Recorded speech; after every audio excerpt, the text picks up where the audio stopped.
Armondo, back to Mexico, you mentioned how dangerous it is to be a journalist in Mexico right now. What exactly is driving it? Is it the government? Is it the cartels? Why is it the case?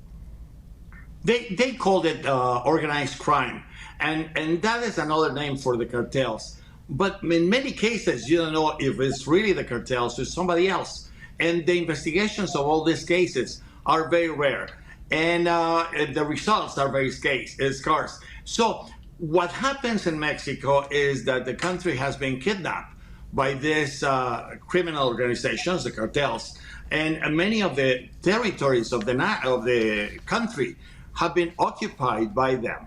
They have developed their own armies, and recently we've seen advisories from the State Department, the American State Department, advising people in America not to travel to Mexico, and given this, the name of the territories and the states where the danger is higher.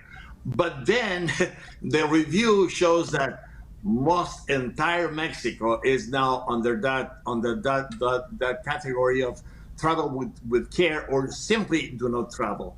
And so journalists who report on this issue, from the lowest and most simple publication or website to the most prominent journalists in Mexico, are always under the threat.